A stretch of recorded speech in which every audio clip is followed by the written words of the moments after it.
For more episode subscribes के novels Hindi channel. मेनू दिखाओ। उपन्यास ऑनलाइन पूरा पढ़ें। उपन्यास बिन। उपन्यास अराजकता भक्षक प्रणाली अध्याय 41 देवताओं के हथियार। गुणप्रिय पाठकों, अधिक अध्यायों के अनुवाद में हमारी टीम की सहायता के लिए यहाँ दान करें। URL: अराजकता भक्षक प्रणाली C 41 देवताओं के हथियार। Ads by pub future. 41 देवताओं के हथियार। अटलांटिस के ठंडे अंधेरे पानी में एक विशाल ऑक्टोपस के आकार का विशालकाय जलीय जीव ध्वनि की गति से 3 गुना अधिक गति से पानी में चलता हुआ देखा जा सकता था। ऑक्टोपस को करीब से देखने पर कोई भी ये देख सकता है कि वह अपने पीछे एक सुनहरे रंग की गाड़ी खींच रहा है, जो एक अजीब नीले रंग के अवरोधक से ढकी हुई है, जो गाड़ी के अंदर बैठे लोगों को इतनी तेज गति से चलने से रोक रही है। गाड़ी में NO12BN.C ओम। ज़ेरास उस आदमी के सामने बैठा था। उसका नया विशाल चांदी का त्रिशूल उसकी गोद में रखा हुआ था। तो क्या तुम मुझे बताना चाहते हो कि तब डाइवन के साथ क्या हुआ था? ज़ेरास ने पूछा, क्योंकि वे 2 घंटे से अधिक समय से गाड़ी में चल रहे थे और चुप्पी उसे मार रही थी। बूढ़े आदमी ने गहरी सांस ली और ज़ेरास की आंखों में देखे बिना गाड़ी से बाहर देखने लगा। हालांकि वह सिर्फ ठंडे काले पानी को देख रहा था। ज़ेरास को महसूस हो रहा था कि जब से उन्होंने अपनी यात्रा शुरू की थी, वह आदमी अब शांत नहीं था। क्या तुम्हें याद है कि मैंने तुम्हें अटलांटिस और खोपड़ियों के बीच युद्ध के बारे में क्या बताया था? यद्यपि अटलांटिस जीत गया, फिर भी हमारे लगभग 10,000 सैनिकों में से केवल 3 लोग ही युद्ध में जीवित बचे। इससे ये सवाल उठता है कि खोपड़ियाँ कितनी शक्तिशाली हैं। वैसे खोपड़ियाँ शारीरिक रूप से बहुत मजबूत नहीं हैं। एक मध्यम आयु वर्ग के एथलेंथियन नागरिक को बिना किसी परेशानी के 2 वयस्क नर खोपड़ियों की देखभाल करने में सक्षम होना चाहिए। Ads by pub future. लेकिन खोपड़ियों के बारे में उल्लेखनीय बात उनके हथियार हैं। हथियार? ज़ेरास ने पूछा, ये सोचे बिना कि एक हथियार एक कमज़ोर व्यक्ति को अचानक इतना शक्तिशाली बना सकता है। हाँ, हथियार। आप शायद सोच रहे होंगे कि अगर आप एक बच्चे को चाकू भी दे दें तो भी वह एक नंगे हाथ वाले व्यक्ति को खो देगा, लेकिन आप गलत हैं। खोपड़ियों के हथियार किसी भी तरह से सामान्य नहीं हैं। वे भगवान के हथियार हैं। भगवान के हथियार? ज़ेरास ने चकित होकर पूछा। हाँ, भगवान के हथियार। उनके प्रत्येक हथियार में अलग अलग शक्तिशाली विशेषताएं होती हैं। अपने उपयोगकर्ताओं को अत्यंत शक्तिशाली शक्तियां प्रदान करते हैं, ऐसी शक्तियां जो किसी नश्वर की समझ से परे हैं। इससे हम इस निष्कर्ष पर पहुंचे कि उन हथियारों को केवल देवताओं द्वारा ही गढ़ा जा सकता है। जब हमने खोपड़ियों को हराया तो राजा एटलस ने युद्ध की लूट में से कुछ चीज़ें ले लीं जो कि देव हथियार हैं। उनमें से एक वह काला कवच और त्रिशूल है जो दिवन ने पहना हुआ था। बूढ़े आदमी ने आत्मविश्वास से कहा। ज़ेरास इस जानकारी से चौंक गया, क्योंकि उसे यकीन नहीं हो रहा था कि यह वास्तव में वही हथियार था जिसकी वजह से डाइवन की शक्ति में वृद्धि हुई थी। अगर वह डाइवन के बराबर होता तो डाइवन द्वारा अचानक उस कवच का इस्तेमाल करने से कोई संदेह नहीं था कि विजेता कौन होता। बेशक, अधिक शक्तियों के साथ अधिक परिणाम भी आते हैं। प्रत्येक हथियार की अपनी सीमाएं होती हैं। जितना अधिक आप इन हथियारों का उपयोग करेंगे, उतना ही यह आपके लिए हानिकारक होगा। जहां तक उस हथियार की बात है जिसका इस्तेमाल दिवन ने किया था, इसका परिणाम ये हुआ कि इसका इस्तेमाल करने वाले की जान चली गई और दिवन ने इसका लगातार इस्तेमाल करते हुए अपनी पूरी जिंदगी खो दी। बूढ़े व्यक्ति ने बिना किसी परवाह के कहा। खोपड़ियाँ इन हथियारों का बड़े पैमाने पर इस्तेमाल कर पाती हैं। इसका कारण उनके परिणामों को सहने की अजीब क्षमता है। यानी अगर डाइवन खोपड़ी होती तो उसके द्वारा जीवन शक्ति समाप्त हुए बिना इसे 2 गुने समय तक इस्तेमाल करने की संभावना होती। यही खोपड़ियों की भयावह शक्ति है, बूढ़े व्यक्ति ने कहा। उसकी आवाज़ में डर छिपाना असंभव था। लेकिन क्या तुम्हें पता है कि मुझे सबसे ज़्यादा डर किस बात से लगता है? आदमी ने उसकी आंखों में देखते हुए पूछा। यह क्या है? यही वह तरीका है जिससे डाइवन ने पहली बार हथियार पर अपना हाथ रखा था, और इसका उत्तर कुछ ऐसा है जिसे मैं स्वीकार करने के लिए तैयार नहीं हूँ। बूढ़े व्यक्ति ने ज़ेरास के चेहरे पर एक अजीब सा भाव लाते हुए कहा, जब अचानक उसकी आंखें समझ में आने लगी। यह नहीं हो सकता, ज़ेरास ने कांपती आवाज़ में पूछा। हाँ, ये है। इसे केवल सम्मोद्रा ही दिवन को दे सकता है, और अगर सम्मोद्रा को राजा एटलस द्वारा रखे गए ये हथियार मिल गए तो मैं कहूँगा कि खुद एक खोपड़ी होने के नाते ये लड़ाई 10 गुना कठिन हो गई है। आदमी ने आखिरकार अपने डर का कारण बताते हुए कहा। ज़ेरास जानकारी सुनकर सुन्न हो गया। जब उसने सोचा कि सम्मोद्रा के साथ उसकी लड़ाई कठिन होगी, अब कठिनाई का स्तर एक बार फिर बढ़ गया था। क्या टावा उसे इतनी बुरी तरह से विफल करना चाहता था? मैं सिर्फ इतना कह सकता हूँ कि अपना सर्वश्रेष्ठ करो बेटा, और अगर कोई चीज़ तुम्हारी मदद कर सकती है तो वो लहरें हैं जिनके बारे में मैंने तुम्हें बताया था। बस उन्हें और समझने की कोशिश करो। उनके साथ तुम्हारे जीतने की संभावना अभी भी है, बूढ़े आदमी ने कहा। लेकिन खुद उसे भी इस बात पर पूरा यकीन नहीं था। ज़ेरा के चेहरे पर मुस्कान आ गई जब उसने अपनी आंखें बंद कर लीं और आसपास के पानी पर ध्यान केंद्रित करते हुए उनमें लहरों को महसूस करने की कोशिश की। लेकिन उसने चुपचाप अपने आप से कहा, मैं ये लड़ाई जीतूंगा बूढ़े आदमी, क्योंकि यह सिर्फ अटलांटिस के लिए लड़ाई नहीं है। यह मेरे जीवन में एक बड़े कदम के लिए लड़ाई है। यह मेरे लक्ष्य को प्राप्त करने की मेरी एकमात्र उम्मीद है। मेरे पास कोई दूसरा विकल्प नहीं है। या तो मैं जीत जाऊं या हार जाऊं। इसलिए निश्चिंत रहो बूढ़े आदमी, मैं असफल नहीं होने वाला। निश्चित रूप से, ज़ेरास ने कहा कि यह शब्द उसके भीतर गूंज रहा था क्योंकि उसने अपना पूरा समय शक्ति के इस नए स्रोत तरंगों की शक्ति को समझने में लगाया था। योजक चिन्ह योजक चिन्ह योजक चिन्ह योजक चिन्ह योजक चिन्ह योजक चिन्ह। 4 दिन बाद हम यहाँ हैं। प्लैंक की आवाज़ बाहर से गूंजी। जैसे ही ज़ेरास ने अपनी आंखें खोली, कुछ बुदबुदाया। क्या यह अंततः हो रहा है? गाड़ी से बाहर निकलते हुए ज़ेरास स्तब्ध होकर अपने सामने खड़ी अपनी जिंदगी की दूसरी सबसे बड़ी संरचना को देखता रह गया। आप सभी का अटलांटिस पैलेस में स्वागत है।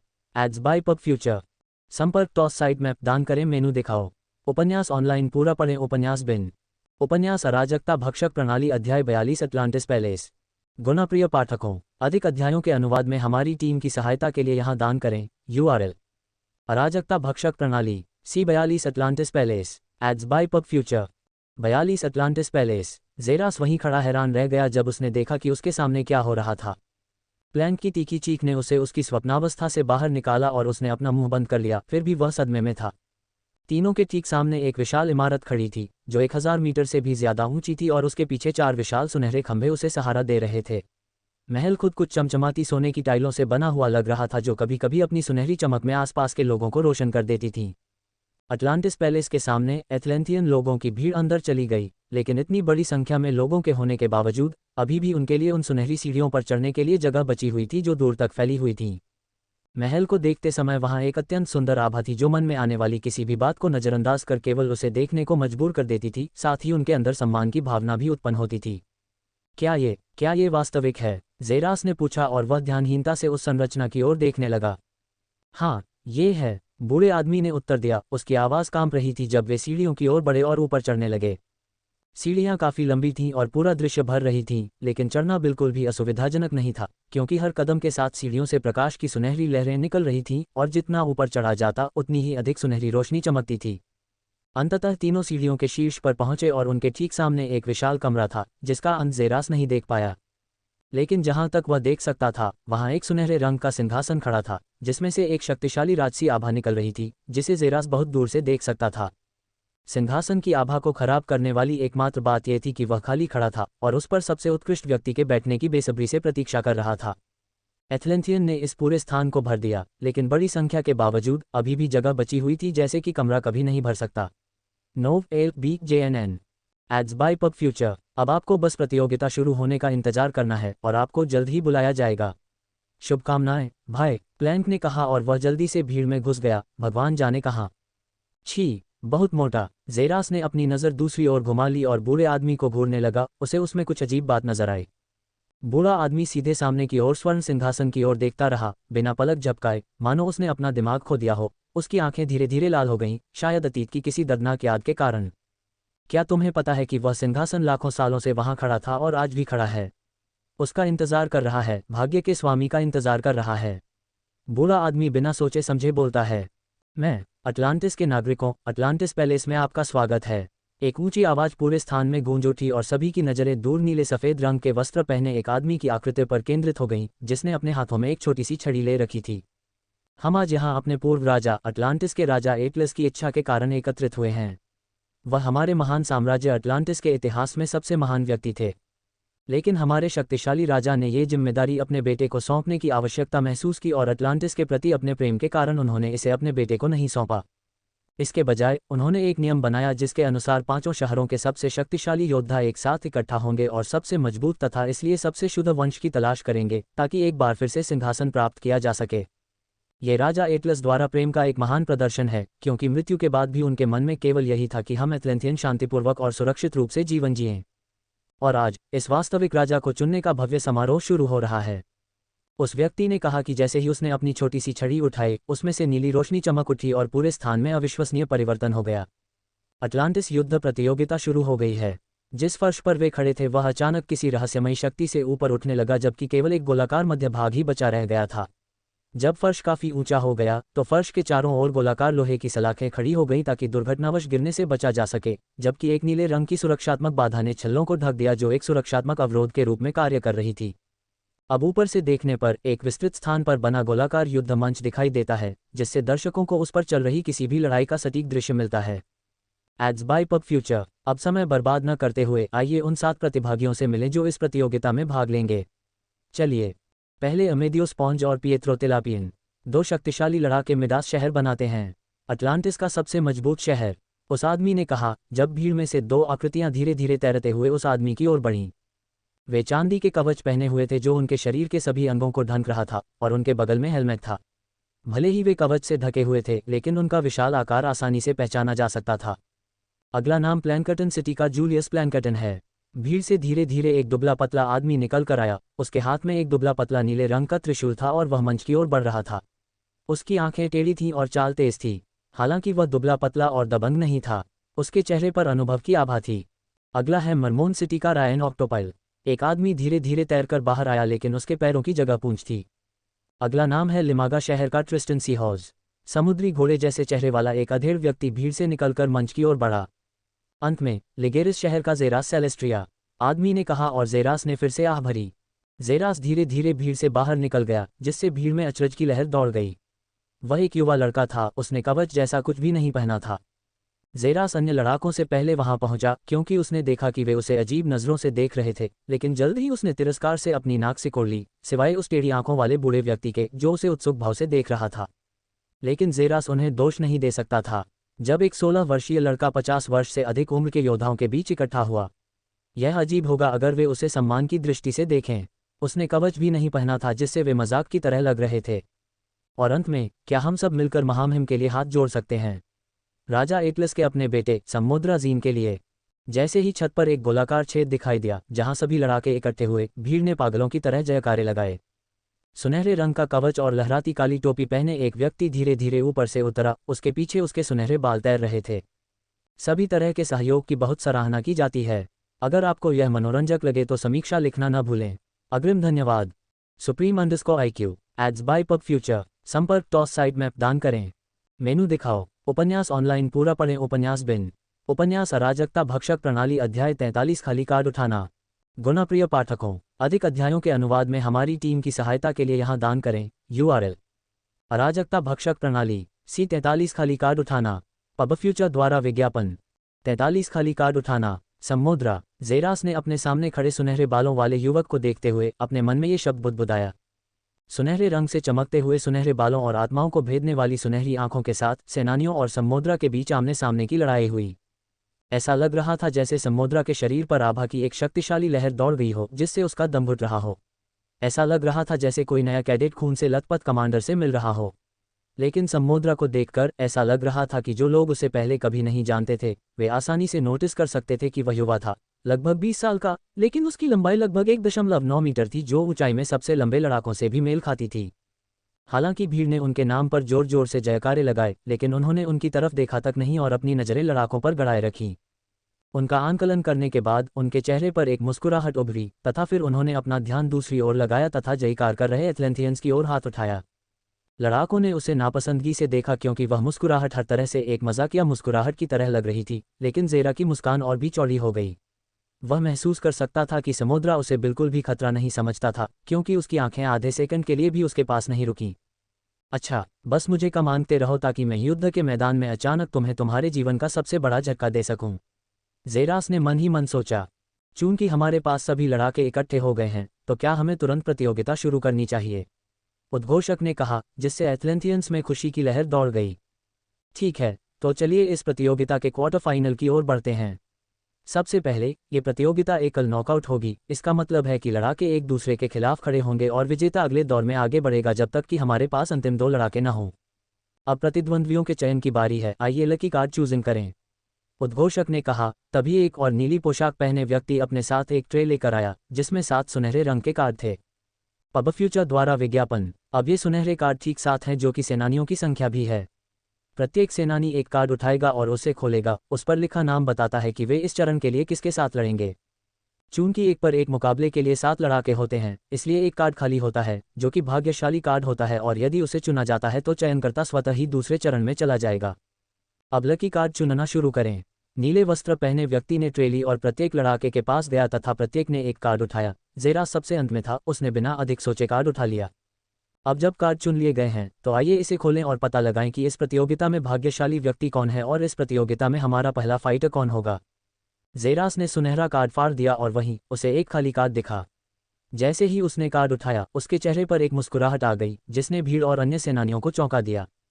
ऐसा लगता है कि यह युवा खिलाड़ी बिना किसी परेशानी के सेमीफाइनल में पहुंच जाएगा। ऐसा लगता है कि आज हमारा भाग्यशाली विजेता लिगेरिस सिटी का जेरास सेलेस्ट्रिया है और मुकाबले के क्रम के अनुसार हमारे पास है 1. मिडास सिटी के अमेडियो स्पॉन्ज बनाम प्लैनकटन सिटी के जूलियस प्लैनकटन। 2. लिमागा शहर का ट्रिस्टन सीहॉर्स बनाम मेरमोन शहर का रायन ऑक्टोपल। अंत में मिड सिटी के पियरे टिलापियन बनाम सैमोड्रा जीन।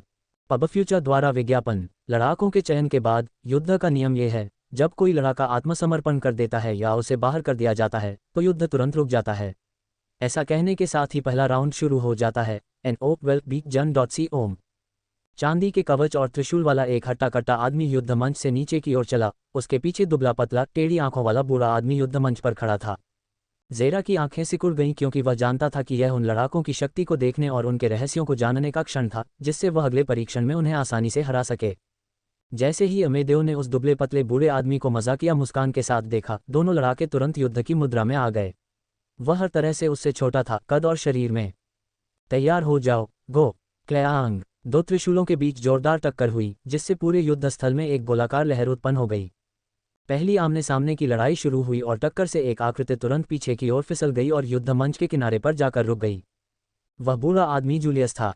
जेरास ने परिणाम को आश्चर्य से देखा क्योंकि वह विश्वास नहीं कर पा रहा था कि दुबला पतला बूढ़ा आदमी अपने प्रतिद्वंद्वी से क्रूर शक्ति के साथ भिड़ने का साहस कर सकता है, जबकि इसे पता चलता है कि अमेडियो ने स्वयं केवल शक्ति पर ध्यान केंद्रित किया था। क्या तुम्हारे पास बस इतना ही है, बूढ़े आदमी? अमेदेव ने बूढ़े आदमी की ओर तेजी से तैरते हुए कहा।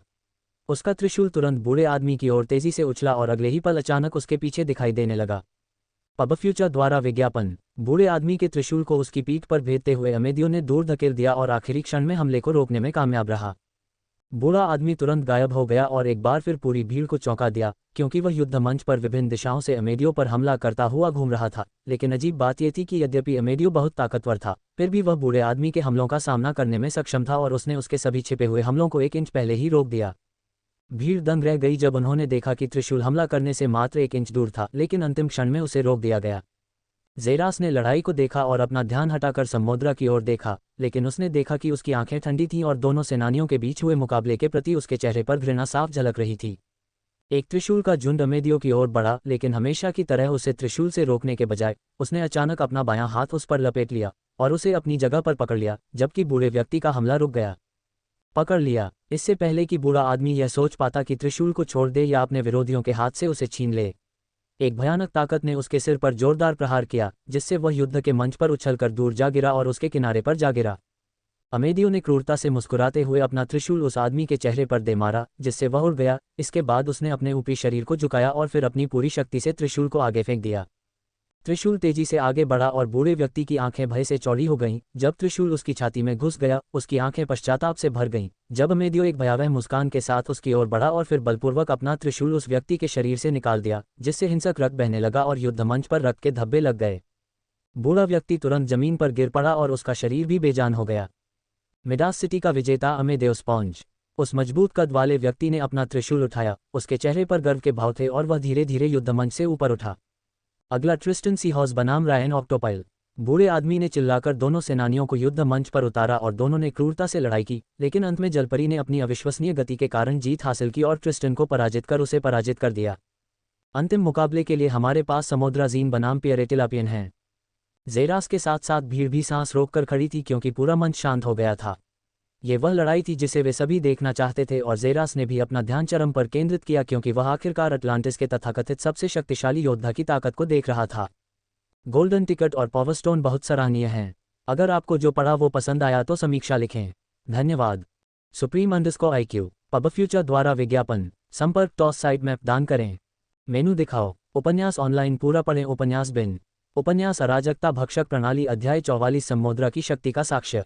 गुणप्रिय पाठकों, अधिक अध्यायों के अनुवाद में हमारी टीम की सहायता के लिए यहाँ दान करें। URL: अराजकता भक्षक प्रणाली समुद्रा की शक्ति का साक्षी। Ads by pub future. 44 Samudra की शक्ति का साक्षी। ऐसा लग रहा था जैसे पूरी दुनिया पूरी तरह से रुक गई हो क्योंकि पूरी दुनिया की नज़रें युद्ध के मंच पर मौजूद 2 लड़ाकू विमानों पर टिकी थीं। यद्यपि युद्ध अभी शुरू नहीं हुआ था, फिर भी कुछ एथलेंथियनों के चेहरों पर पसीना देखा जा सकता था, क्योंकि वे इस बात को लेकर सजग थे कि जल्द ही क्या होने वाला है। पियरे ने अपने सामने खड़े सुनहरे बालों वाले युवक को देखा। हालांकि वह उससे दुगना बड़ा था, फिर भी वह महसूस कर रहा था कि अगले कुछ सेकंडों में उसकी हृदय गति अनियंत्रित रूप से बढ़ गई।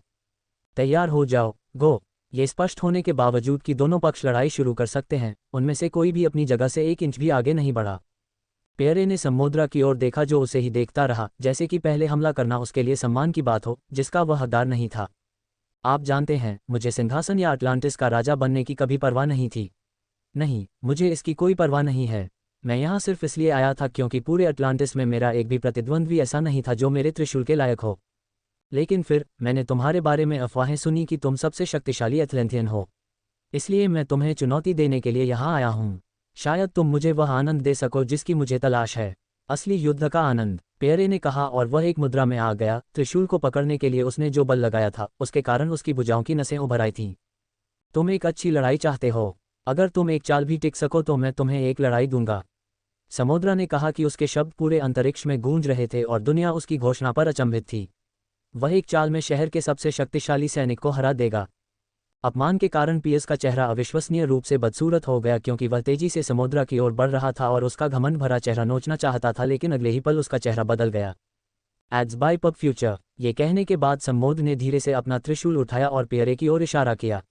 उनके आसपास का पानी अचानक बहना बंद हो गया, मानो किसी रहस्यमयी शक्ति ने उसे रोक रखा हो, जबकि समुद्र का सुनहरा त्रिशूल अचानक एक चमकदार सुनहरी रोशनी के साथ चमक उठा। त्रिशूल के समूह से अचानक स्वर्णिम ऊर्जा की एक अविश्वसनीय लहर निकली, जो अंतरिक्ष को चीरती हुई पियरे के सामने आई, जिसने अपने बचाव के लिए अपना त्रिशूल उस पर पटक दिया, लेकिन स्वर्णिम ऊर्जा उसके त्रिशूल से होकर उसके शरीर में समा गई। संपूर्ण विश्व में सन्नाटा छा गया, क्योंकि यह आदान प्रदान इतनी तेजी से हुआ कि लोगों को केवल एक चमकदार सुनहरी रोशनी चमकती दिखाई दी और वे समझ नहीं पाए कि क्या हुआ। तुम एक अच्छी लड़ाई चाहते हो, तुम अयोग्य हो। समुद्रा की आवाज पूरे युद्ध मंच पर गूंज उठी, जब वह पियरे को अनदेखा करते हुए धीरे धीरे ऊपर की ओर बढ़ रहा था।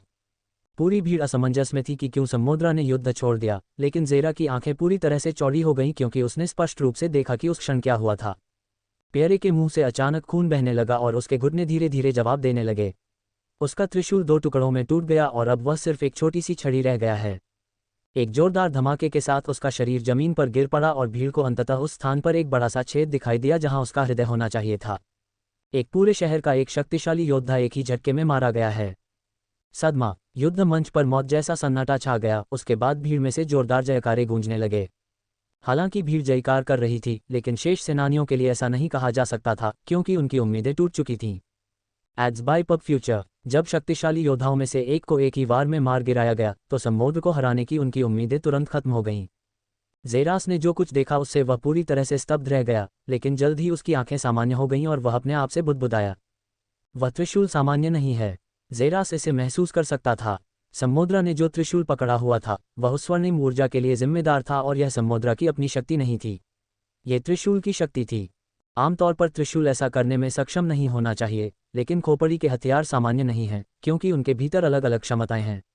उसे बस एक ही बात का डर था कि हथियार कितनी बार उस किरण को फायर कर सकता है। अगर यह अभी भी ऐसा कर सकता है तो यह बहुत खतरनाक होगा।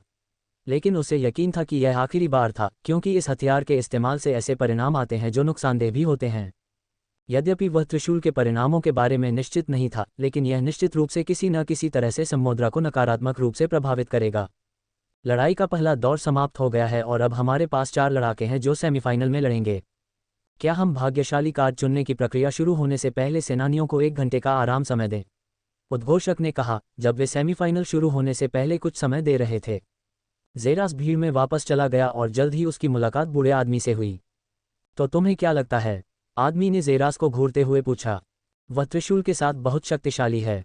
वह वास्तव में कितना शक्तिशाली है, ये निर्धारित करना कठिन है। लेकिन एक बात पक्की है, वह एक मजबूत प्रतिद्वंद्वी है, ज़ेरास ने कहा, जिससे बूढ़ा आदमी मुस्कुराया और उसने सहमति में सिर हिलाया। मुझे पता था कि तुम ये सब समझ सकते हो। अरे बेटा, अगर तुम उसे हरा नहीं सकते तो हार मान लो, ठीक है? बूढ़े आदमी ने अपनी आवाज़ में चिंता को दिन की तरह साफ तौर पर व्यक्त किया। ज़ेरास ने जवाब देते हुए उसकी बातें सुनकर मुस्कुराया। मैं अपना सर्वश्रेष्ठ प्रयास करूंगा, बूढ़े आदमी। अच्छा, एन ओक वेल बी जन .com। Ads by pub future. संपर्क टॉस साइट मैप दान करें। मेनू दिखाओ। उपन्यास ऑनलाइन पूरा पढ़ें। उपन्यास बिन उपन्यास अराजकता भक्षक प्रणाली अध्याय 45 सेमीफाइनल। गुणप्रिय पाठकों, अधिक अध्यायों के अनुवाद में हमारी टीम की सहायता के लिए यहाँ दान करें। URL अराजकता भक्षक प्रणाली C45 semifinal ads by pub future. 45 semifinal के लिए लकी कार्ड चुनने की प्रक्रिया शुरू हो गई है। लकी कार्ड चुनने की प्रक्रिया शुरू होते ही उद्घोषक की ऊंची आवाज पूरे परिसर में गूंज उठी। जेरास ने कार्ड उठाया और उस पर एक नाम लिखा था। इस सेमीफाइनल के लिए लड़ने वाले खिलाड़ी जेरास सेलेस्ट्रिया बनाम अमेडियो स्पॉन्ज और रायन ऑक्टोपाइल बनाम समुद्रा जीन हैं। इस लड़ाई का विजेता फाइनल में पहुंचेगा, जहां यह तय होगा कि अटलांटिस का राजा कौन होगा। ये कहने के साथ ही सेमीफाइनल चरण शुरू हो गया। जेरास ने धीरे धीरे युद्ध के मंच पर उतरते हुए अपनी गर्दन को झटका। उसके सामने एक मजबूत अमेदेव अपने चांदी के त्रिशूल के साथ खड़ा था और जेरास को देखकर उपहासपूर्वक मुस्कुरा रहा था। तुम जानते हो बच्चे, कमजोर लोगों के पास हमेशा बहाने होते हैं और वे कुटिलता से आगे बढ़ते हैं, केवल असली ताकतवरों द्वारा रसातल में गिराए जाने के लिए, अमेदियो ने कहा। लेकिन जेरा के चेहरे पर एक उपहासपूर्ण मुस्कुराहट दिखाई दी क्योंकि वह युद्ध की मुद्रा में आ गया था। बिना कवच के युद्ध के मैदान में आकर तुम सचमुच बहुत घमंडी हो, है न? जल्दी हार मत मानो, ठीक है? तैयार हो जाओ, गो। जेरा की आंखें तुरंत ठंडी हो गईं और उसने जोर से अपना त्रिशूल आगे की ओर पटकते हुए जमीन को दबाया। टक्कर के बिंदु से शॉकवेव उभरी, जिससे वह 3 कदम पीछे खिसक गया जबकि अमेदियो 4 कदम पीछे चला गया। अमेदियो की आंखें तुरंत चौड़ी हो गईं क्योंकि उसके होठों से उपहासपूर्ण मुस्कुराहट गायब हो गई। Ads by pub future. मैं क्रूर शक्ति में खो गया। उसे सोचने का समय दिए बिना जेरास ने तुरंत आगे बढ़कर तेजी से वार किया। हथियार में इतनी ताकत भर दी कि हर वार के साथ अमेदियो के हाथ कांपने लगे। भीड़ को विश्वास नहीं हो रहा था कि तथाकथित भाग्यशाली व्यक्ति अपनी ताकत के बल पर अमेदियो से मुकाबला कर सकता है, जो कि उसका किला था। अमेदियो की आंखें चौड़ी हो गईं क्योंकि उसका दिमाग गड़बड़ा गया था। अपने पूरे जीवन में उसने हमेशा अपनी ताकत पर भरोसा किया था और सोचा था कि वह बेजोड़ है, लेकिन अब उसे एक युवा लड़के से मुकाबला करना पड़ रहा था। NOVE-BJNN। उसका आत्मविश्वास कम होता जा रहा था क्योंकि उसे तुरंत आत्मरक्षा की स्थिति में रखा गया था। लेकिन जेरा की मुस्कान और भी अधिक चौड़ी हो गई जब उसने अपनी वार करने की गति और भी बढ़ा दी। वह शारीरिक रूप से मजबूत लोगों के बारे में कुछ बातें जानते थे। वे अपना ध्यान मुख्य रूप से अपनी शारीरिक शक्ति पर केंद्रित करते हैं, लेकिन एक बार जब वह कमजोर पड़ जाती है तो वे तुरंत उन्मत्त हो जाते हैं, क्योंकि इतने वर्षों में उन्होंने जो आत्मविश्वास अर्जित किया था वह तुरंत खत्म हो जाता है। जेरा का त्रिशूल विनाशकारी शक्ति के साथ आगे की ओर गिरा। जैसे ही अमेदियो ने तुरंत अपना त्रिशूल क्षैतिज रूप से रखा, लेकिन जेरा के त्रिशूल की गति अचानक रुक गई और ऊपर की ओर बढ़ने लगी तथा अमेदियो के चेहरे पर एक सीधी रेखा बना दी, जिससे उसकी आंखों में खून के धब्बे उभर आए। जेरास ने तुरंत अपना त्रिशूल अमेदियो पर दे मारा और सफलतापूर्वक उसे निहत्था कर दिया तथा उसके हाथों से त्रिशूल को गिरा दिया। अमेदियो ने तुरंत अपना त्रिशूल पकड़ने की कोशिश की, तभी अचानक एक त्रिशूल उसकी गर्दन के पास आ गया और उसकी हरकत तुरंत रुक गई। जेरा की ठंडी आंखों को देखकर, जो हत्या के इरादे से चीख रही थी, उसने खुद को भाग्य के भरोसे छोड़ दिया। मैं मानता हूँ। जेरास मुस्कुराया जैसे कि उसने कुछ भी अजीब करने की कोशिश की थी। भले ही उसका त्रिशूल उसकी गर्दन पर था, फिर भी उसने तुरंत उसे अपने सिर में गड़ा लिया होगा।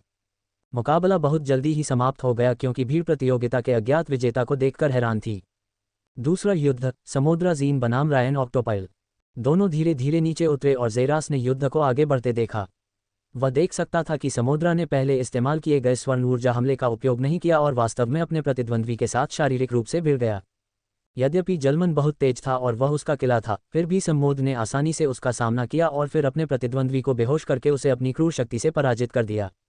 वह धीरे धीरे युद्ध मंच से ऊपर उठा और अंततः उसने जेरास पर अच्छी नज़र डाली। जेरा की नज़र हमेशा की तरह खाली थी और वह बिना किसी हिचकिचाहट के समुद्रा की सुनहरी आंखों में देख रहा था। समुद्रा के चेहरे पर मुस्कुराहट उभरी, लेकिन वह सम्मान की नहीं बल्कि तिरस्कार की थी। ऐसा लगता है कि हमें फाइनल के लिए आखिरकार प्रतियोगी मिल ही गया है।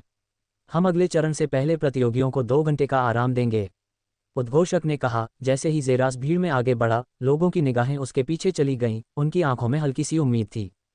क्या परंपरा है, जेरास ने सोचा, क्योंकि वह अटलांटिस के अजीब तरीकों पर ध्यान दिए बिना नहीं रह सका। सबसे शक्तिशाली व्यक्ति राजा बनेगा। यह उसे बुरा विचार लगा, लेकिन एथलेंथियन लोगों को यह बुरा नहीं लगा क्योंकि वे सबसे शक्तिशाली व्यक्ति के पास सबसे शुद्ध रक्त रेखा होती है। बूढ़े के सामने पहुंचकर दोनों ने समुद्र की ओर देखा जो दूर जाकर आंखें बंद करके बैठा था।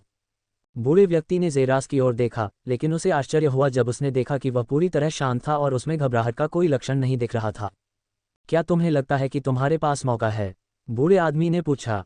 यह एक कठिन लड़ाई होगी, बहुत कठिन लड़ाई, जेरास ने बूढ़े आदमी की ओर देखते हुए जवाब दिया। पब फ्यूचर द्वारा विज्ञापन। उसने न तो हाँ कहा और न ही ना, लेकिन बूढ़े आदमी को यह बात उत्साहित कर गई क्योंकि उसने अपने दिमाग में जेरास को नोट किया। वह बहुत शांत है और अजीब बात यह है कि अहंकारी नहीं है। लेकिन केवल अगर वह आदमी जानता था कि ज़ेरा का दिल कितनी जोर से धड़क रहा था, लेकिन उसने इसे छिपाने के लिए एक खाली चेहरे के पीछे ये सब छुपाया। सिस्टम अधिसूचना पैनल को देखते हुए, मुख्य कार्य, अटलांटियन को हराना हासिल कर लिया गया है। आपको एक 50 EXP का पुरस्कार दिया गया है। कुल अनुभव 170/800। योजक चिन्ह योजक चिन्ह योजक चिन्ह योजक चिन्ह योजक चिन्ह योजक चिन्ह। 2 घंटे बाद, अटलांटियंस के नागरिकों, हम प्रतियोगिता के फाइनल में पहुंच गए हैं और हमारे प्रतियोगी हैं समोद्रा जीन और ज़ेरास सेलेस्ट्रिया। ये लड़ाई ये तय करने के लिए है कि अटलांटिस का राजा कौन होगा। यह विश्वास की लड़ाई है। उद्घोषक की आवाज़ पूरे स्थान में गूंज उठी जब ज़ेरास धीरे धीरे युद्ध के मंच पर उतरा। अपने चांदी के त्रिशूल को सीधा खड़ा करके युद्ध मंच के सामने खड़े उनके और समुद्र के बीच एक मुकाबला छिड़ गया। जबकि पूरा अटलांटिस सोच रहा था कि यह राजा का निर्धारण करने की लड़ाई है। बूढ़े आदमी को लगता है कि यह अटलांटिस के विनाश को रोकने के लिए एक लड़ाई है। समोद्रा ने सोचा कि यह उसके लिए एटलस गोल्डन ट्राइडेंट की शक्ति को अंततः प्राप्त करने की लड़ाई है, जबकि ज़ेरास के लिए यह EI में उसके प्रवेश को निर्धारित करने और उसकी ताकत बढ़ाने की लड़ाई थी। आप लोग बेहतर होगा कि पॉपकॉर्न ले लें, क्योंकि जल्द ही चीज़ें जोर पकड़ने वाली होंगी। अगर आप बेहतरीन दृश्य और एक्शन चाहते हैं तो अपने गोल्डन टिकट और पावर स्टोन के साथ वोट करना न भूलें। आपके समर्थन के लिए धन्यवाद। Supreme_IQ ads by pub future. संपर्क टॉस साइट मैप दान करें मेनू दिखाओ। उपन्यास ऑनलाइन पूरा पढ़ें। उपन्यास बिन। उपन्यास अराजकता भक्षक प्रणाली अध्याय 46 टाइटन्स का संघर्ष समोद्रा बनाम ज़ेरास 1। गुणप्रिय पाठकों, अधिक अध्यायों के अनुवाद में हमारी टीम की सहायता के लिए यहाँ दान करें। URL अराजकता भक्षक प्रणाली C46 clash of titans Samudra बनाम Zeras 1 ads by pub future. 46 clash of titans Samudra बनाम ज़ेरास 1। युद्ध मंच पर एक दूसरे के सामने 2 युवक खड़े थे। उनकी पीठ रीढ़ की हड्डी की तरह सीधी थी और उनके हाथों में उनसे भी ऊंचा त्रिशूल था। ज़ेरास ने समोद्रा की ओर देखा, लेकिन जल्द ही उसके अहंकारी भाव के कारण उसे अनदेखा कर दिया क्योंकि वह भीड़ की ओर देखने लगा। वह देख सकता था कि वे लोग समोद्रा के लिए जोर जोर से जयकार कर रहे थे, मानो युद्ध का निष्कर्ष उनके दिमाग में पहले से ही तय हो चुका था। वे आप पर काफ़ी आश्वस्त लग रहे थे, है न? ज़ेरास ने हंसते हुए पूछा, लेकिन उसे केवल समोद्रा की तिरस्कार से भरी ठंडी आंखें ही मिलीं। मुझे नहीं लगता कि तुम मुझसे बात करने के योग्य हो, है न? समोद्रा ने कहा, जिससे ज़ेरा के चेहरे पर आश्चर्य का भाव उभर आया और फिर वह मुस्कुराने लगी। खून की प्यासी मुस्कान। वह महसूस कर सकता था कि समोद्रा का अहंकार उसकी हड्डियों में गहराई से जड़ जमा चुका था और बिल्कुल भी नहीं बना था। यह एक नश्वर के लिए भगवान की तरह स्वाभाविक था, लेकिन वह अपनी हड्डियों से उस अहंकार को ठीक से धोना सुनिश्चित करेगा। तैयार हो जाओ, गो। उद्घोषक ने अभी अपना शब्द पूरा भी नहीं किया था कि दोनों आकृतियां, जहां वे खड़ी थीं, वहां से भूतों की तरह गायब हो गईं। बैंग! टक्कर से अंतरिक्ष में लगातार तरंगें उठीं और पूरे पानी में प्रचंड आघात तरंगें फैल गईं, जैसे 2 त्रिशूल एक दूसरे से भयंकर आलिंगन में बंधे हों। ज़ेरा की नीली आंखें समोद्रा की आंखों में ऐसे घूर रही थीं मानो कह रही हो, वह कैसा था, जबकि समोद्रा की आंखों में एक मुस्कुराहट उभरी जिसका अर्थ क्या था के रूप में लगाया जा सकता था। टक्कर से 1 इंच भी पीछे हटे बिना दोनों आकृतियां एक बार फिर टकरा गईं और एक और भयावह धमाके की आवाज़ पूरे युद्धमंच पर गूंज उठी। Ads by pub future. Boom! इस विशुद्ध आमने सामने की लड़ाई में न तो ज़ेरास और न ही समोद्रा ने कोई चाल चली, क्योंकि दोनों ने विशुद्ध कच्ची ताकत का इस्तेमाल किया, मानो वे दूसरे पर प्रभुत्व साबित करना चाहते हों। एक दूसरे पर अपने त्रिशूल से क्रूरतापूर्वक प्रहार कर रहे थे, जबकि हिंसक झटकों ने पूरे मंच को हिला दिया था। ऐसा प्रतीत होता था कि वे भूत बन गए हैं, जो अस्तित्व में आते जाते रहते हैं। युद्ध के उनके चिन्ह युद्ध के मंच पर कभी कभी दिखाई देने वाली दरारों में मौजूद रहते हैं। Boom boom boom! इससे पहले कि वे एक बार फिर युद्ध मंच की दीवारों से टकराते, दोनों ने सैकड़ों चालें चलीं। मैच की विशुद्ध शारीरिक क्रूरता को देखकर दर्शक स्तब्ध रह गए, क्योंकि उनके हमलों से युद्ध मंच पर होने वाली प्रत्येक प्रतिध्वनि के कारण वे कांपने से खुद को नहीं रोक पाए। ज़ेरास के चेहरे पर मुस्कान आ गई जब वह उस दरार से उठ खड़ा हुआ जिसमें वह गिर गया था। हालांकि उसके मुंह के किनारे से खून बहता हुआ दिखाई दे रहा था, लेकिन उसने इसे अनदेखा करते हुए खड़े होकर अपने त्रिशूल को अपने हाथों में जकड़ लिया और सामने की दीवार पर पड़े मलबे को देखने लगा जो धीरे धीरे साफ हो रहा था। समोद्र भी अपनी गिरी हुई स्थिति से उठ खड़ा हुआ, उसके हाथ में त्रिशूल था, उसके चेहरे पर आश्चर्य का भाव था। अभी उस बातचीत में वह समझ सकता था कि शुद्ध पाश्विक शक्ति के मामले में वह लड़का किसी भी तरह से उससे कमतर नहीं था। ऐसा लगता है कि मैंने पहले आपको कम आंका था, समोद्रा ने अंततः ज़ेरास को स्वीकार करते हुए कहा, पहली बार अपनी इच्छा से उससे बात कर रहा था, ऐसा कुछ जो उसने पूरी लड़ाई के दौरान कभी नहीं किया था। तो तुम राजा बनना चाहते हो? समोद्रा ने अचानक ज़ेरास को आश्चर्यचकित करते हुए पूछा। मुझे लगता है, नवंबर LBJNN, तुम्हारी सोच सांसारिक है। तुम्हारे लिए राजा बनना एक बड़ी उपलब्धि है, लेकिन मेरे लिए ये पूरी प्रतियोगिता एक दिखावा मात्र है। मेरे पास राजा बनने के विचार से कहीं बड़ी, भव्य योजनाएं हैं। सम्मोद ने तिरस्कार से भरी मुस्कान के साथ कहा, जैसे एक राजा अपने दास से कहता है। ज़ेरास इसे महसूस कर सकता था, हालांकि प्रतियोगिता यह निर्धारित करने के लिए थी कि अटलांटिस का राजा कौन है। वह समोद्रा को प्रतियोगिता के बारे में कुछ भी न सोचने के लिए कह सकता था। ये भी कहा जा सकता था कि यह प्रतियोगिता उसके उस लक्ष्य को पूरा करने की दिशा में एक छोटा कदम है। ज़ेरास की आंखें अचानक सिकुड़ गईं जब उसने पूछा, क्या तुम्हारी उस भव्य योजना में अटलांटिस के स्वर्णिम त्रिशूल पर कब्जा करना भी शामिल है? समोद्रा की आंखें तुरंत सदमे से पूरी तरह चौड़ी हो गईं। वह ज़ेरास को ध्यान से देखता रहा क्योंकि उसे उम्मीद नहीं थी कि वह इस बारे में जानता होगा, लेकिन जैसे ही उसने पूछा, वह तुरंत अपने होश में आ गया। कैसे तुम्हें त्रिशूल के बारे में पता है? उसने कांपती आवाज़ में पूछा। लगता है कि मैंने इसे पकड़ लिया है, ज़ेरास ने मुस्कुराते हुए कहा। उसे बूढ़े आदमी द्वारा बताई गई कहानी पर संदेह था, लेकिन कौन सोच सकता था कि सैमोड्रा केवल एटलस गोल्डन ट्राइडेंट के पीछे था। इससे कोई फर्क नहीं पड़ता कि तुम जानते हो या नहीं। मैं तुम्हें पहले भी बस बेहोश करके जिंदा छोड़ सकता था, लेकिन अब जब तुम त्रिशूल के बारे में कुछ जानते हो, मुझे डर है कि मैं तुम्हें यहाँ से जिंदा नहीं जाने दूंगा। समोद्रा ने ठंडे स्वर में कहा, जब अचानक उसकी उंगलियों के बीच एक ग्रे रंग का कार्ड दिखाई दिया। कार्ड को दो भागों में फाड़ने पर युद्धमंच के बाहर एक नीले रंग का अवरोध प्रकट हुआ, जिसने दोनों को एक गोलाकार आवरण में ढक दिया। ज़ेरास की आंखें अवरोध को देखते हुए सिकुड़ गईं क्योंकि उसे पता चला कि अगर वह आत्मसमर्पण भी कर देता है तो भी उसकी आवाज़ नहीं सुनी जाएगी। इसके अलावा अवरोध मजबूत लग रहा था और इसे तोड़ना आसान नहीं होगा। ऐसा नहीं लगता कि उसे ऐसा करने का मौका दिया जाएगा।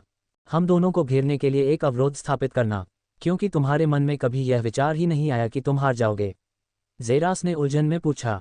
पिछली लड़ाई में वे ताकत में लगभग बराबर थे। उसने कभी अनुमान नहीं लगाया होगा कि समोद्रा ने उसके बाद भी जीवन मृत्यु की लड़ाई का प्रस्ताव रखने की हिम्मत की। हार, छी, मैंने तुम्हारी ताकत की सीमा देखी है और यह कहना कि यह मेरी ताकत से मुकाबला कर सकती है, एक ऐसा विचार था जिस पर विचार किया जा सकता था। लेकिन दुर्भाग्य से मेरे पास एक शक्ति है, एक ऐसी शक्ति जो तुम सभी तुच्छ अतलांथियनों की समझ से भी परे है। समोद्रा ने कहा। उसकी आवाज़ अंत के करीब आते आते गहरी और द्वेषपूर्ण हो गई और ज़ेरा की आंखों के ठीक सामने उसने एक नारकीय परिवर्तन करना शुरू कर दिया, जिसने ज़ेरा को उसकी हड्डियों तक झकझोर दिया। जैसे ही समोद्रा का रूपांतरण आरंभ हुआ, युद्धमंच पर शैतान के समान अत्यंत भयावह वातावरण छा गया। एक अतलांथियन होने से भी अधिक महान चीज़ में परिवर्तन। अपने पावर स्टोन और गोल्डन टिकट के साथ वोट करना न भूलें। आपको दूसरों से आगे बढ़ने का विशेषाधिकार भी खरीदना चाहिए। सभी समर्थन की बहुत सराहना की जाती है। Ads by pub future. संपर्क टॉस साइट मैप दान करें, मेनू दिखाओ। उपन्यास ऑनलाइन पूरा पढ़ें। उपन्यास बिन। उपन्यास अराजकता भक्षक प्रणाली अध्याय 47 टाइटन्स का संघर्ष। समोद्रा बनाम ज़ेरास 2। गुणाप्रिय पाठकों, अधिक अध्यायों के अनुवाद में हमारी टीम की सहायता के लिए यहाँ दान करें। URL: अराजकता भक्षक प्रणाली C47 clash of titans Samudra बनाम ज़ेरास 2। पब फ्यूचर द्वारा विज्ञापन 47 क्लैश ऑफ टाइटन्स समोद्रा बनाम ज़ेरास 2। ज़ेरा की आंखों के सामने ही समोद्रा में एक भयानक परिवर्तन हुआ, जिसने न केवल उसे बल्कि पूरे विश्व को स्तब्ध कर दिया। ऐसा प्रतीत हुआ कि उसका शरीर इतना अधिक फैलने लगा कि उसने जो चांदी का कवच पहना हुआ था वह तुरंत ही टूटकर बाहर आ गया। अंततः उसका पूरा शरीर दिखाई देने लगा, क्योंकि उसकी त्वचा पर काली और लाल नसें उभर आईं तथा उसकी लंबाई 1.9 मीटर से बढ़कर 4 मीटर हो गई। उसके दांत हजारों की संख्या में अनगिनत तीखे उस्तरों में बदल गए, जबकि उसकी उंगलियां तीखे घातक पंजों में बदल गईं, जो गहरे अथाह प्रकाश में चमक रहे थे। अब ये सम्मोद नहीं बल्कि एक नारकीय राक्षस था। जबकि भीड़ सदमे में थी, राजपरिवार के कुछ लोग ऐसे थे जिन्होंने तुरंत पहचान लिया कि समोद्रा किस प्रकार के नारकीय प्राणी में बदल गया है। बूढ़े व्यक्ति ने युद्ध के मंच की ओर देखा और समोद्रा की ओर देखते हुए उसकी आंखों में आश्चर्य प्रकट हुआ। वह पहले से ही अपने परिवर्तन में बदल सकता है। वह अब लगभग एक पूर्ण खोपड़ी है। ज़ेरास को ऐसा महसूस हुआ कि वह समोद्रा की गंध से घुट रहा है, क्योंकि उसकी आभा की जगह एक अत्यंत जानलेवा आभा ने ले ली थी, जो केवल उन लोगों में ही हो सकती है जिन्होंने हजारों लोगों की हत्या की हो। तुम एक? ज़ेरास ने कांपती आवाज़ में पूछा। हाँ, मैं एक खोपड़ी हूँ, एक ऐसी जाति जो तुच्छ एथलेंथियनों की समझ से कहीं परे है। समोद्रा की आवाज़ लगभग एक शैतानी चीख की तरह लग रही थी, जो पूरे युद्धमंच पर कानों को बहुत चुभने वाली थी। ऐसा लगता है कि वह अपने परिवर्तन के बाद भी अपना मानसिक संतुलन बनाए रखने में सक्षम है। लेकिन क्यों? तुमने यह बात पूरी दुनिया के सामने क्यों उजागर करना चाहा? क्या तुम्हें उनके क्रोध का डर नहीं है? पब फ्यूचर द्वारा विज्ञापन। क्रोध? एक बार मैं तुम्हें मार दूं और एटलस के अपने नियमों के अनुसार खुद को अटलांटिस का असली राजा साबित कर दूं, तब उसके स्वर्णिम त्रिशूल के पास मेरे साथ विलय के अलावा कोई विकल्प नहीं होगा। उसके त्रिशूल के साथ मुझे किसी बात का डर नहीं है। इसके अलावा मैं महसूस कर सकता था कि उस हथियार के भीतर कुछ छिपा हुआ मुझे बुला रहा था। यादें हैं, मैं क्या हूँ इसकी यादें, और तुम्हें मारने के बाद मैं आखिरकार उन यादों को प्राप्त करूंगा। समोद्रा ने कहा और उसके चेहरे पर एक शैतानी मुस्कान दिखाई दी। ऐसा लग रहा था कि यह उसकी योजना थी, अटलांटिस गोल्डन ट्राइडेंट पर पूरा नियंत्रण रखना और उसमें बंद अपनी जाति की यादों को खोजना। क्या तुम्हें लगता है कि तुम मुझे आसानी से मार सकते हो? ज़ेरास ने पूछा, जब वह अपने चांदी के त्रिशूल को अपने हाथों में जकड़े हुए अपने सामने खड़ी राक्षसी की गहरी अंधेरी आंखों में घूर रहा था। ठीक है, क्यों न हम पता लगा लें। जब समोद्रा ने अचानक ज़ेरास की मूर्तियों पर त्रिशूल पटक दिया तो उसका त्रिशूल अचानक बढ़ने लगा और लगभग 3 मीटर लंबा हो गया। ज़ेरास ने तुरंत बचने की कोशिश की, लेकिन वह तब हैरान रह गया जब वह 1 इंच भी आगे नहीं बढ़ सका। वह अपना त्रिशूल उठा ही पाया था कि अंतिम क्षण में विशाल त्रिशूल प्रलयनकारी शक्ति के साथ उस पर टूट पड़ा। काबूम! टक्कर के कारण पूरा युद्ध मंच तुरंत ही डूब गया, जिससे अंतरिक्ष में एक गहरी खाई बन गई। एक ही हमले की गूंज से पूरा युद्ध मंच हिल गया, ऐसा लगा जैसे पूरा मैदान हमले की ताकत से कांप उठा हो। धीरे धीरे उस स्थान के आसपास की धूल साफ हो गई और युद्ध मंच के बीच में एक युवक खड़ा था, जिसके ऊपरी वस्त्र फटे हुए थे और वह केवल एक जोड़ी शॉर्ट्स में था। जमीन पर पड़े उसके शरीर से धुआं उठ रहा था और उसके कान, नाक और मुंह से खून बह रहा था तथा शरीर के हर हिस्से पर गहरे घाव थे। ज़ेरास धीरे धीरे एक घुटने पर खड़ा हो गया और दर्द में लगातार गहरी सांसें लेता रहा। उसके शरीर का हर इंच दर्द से चीख रहा था, लेकिन ज़ेरास ने उसे अनदेखा कर दिया और वह इस कारण के बारे में सोचने की कोशिश कर रहा था कि वह हमले से क्यों नहीं बच पा रहा था। पब फ्यूचर द्वारा विज्ञापन। ऐसा लग रहा था जैसे किसी बल ने अचानक उसकी गतिविधियों पर प्रतिबंध लगा दिया हो, जिससे वह सीधे हमले का सामना करने को मजबूर हो गया हो और उससे बच पाना उसके लिए संभव न हो। आप जानते हैं, मेरे इस त्रिशूल में एक बहुत ही खास क्षमता है। जब यह हमला करता है तो यह उस व्यक्ति पर स्वचालित रूप से एक शर्त लगाता है जिसके साथ ये लड़ने के लिए इस्तेमाल किया जाता है। ये सुनिश्चित करता है कि उन्हें सीधे वार का सामना करना होगा। बस कोई और विकल्प नहीं है। चकमा देने की कोशिश करना पूरी तरह से बेवकूफ़ी है। समोद्रा ने ज़ेरास की ओर मुस्कुराते हुए कहा। बेशक, उसे अपने खोपड़ी परिवर्तन के बारे में बहुत पहले ही पता चल गया था, लेकिन एक चीज़ थी जिसे उसने नोटिस किया और वह था उसका विशाल आकार और धीमी गति। स्वयं एक युद्ध अनुभवी होने के नाते वह जानता था कि यद्यपि ताकत बहुत महत्वपूर्ण थी, लेकिन अधिक ताकत के लिए गति को कम करना सबसे बुद्धिमानी भरा विकल्प नहीं था, क्योंकि लोग आसानी से उसके हमलों से बच सकते थे। लेकिन क्या होगा अगर उसके पास ये सुनिश्चित करने का कोई तरीका हो कि उसके हमले हमेशा ज़मीन पर ही हों और उसे टाला न जा सके? मानो किस्मत ने उसका साथ दिया हो, उसने इस खास हथियार पर हाथ रखा और आखिरकार उसकी समस्या हल हो गई। ज़ेरास ने अपना चांदी का त्रिशूल पकड़ लिया और खड़े होने की कोशिश करने लगा, लेकिन उसके बाद उसकी सारी नसें फट गईं और उसके मुंह से खून बहने लगा। उसके घाव खुल गए और वह लगातार खून उगलता रहा।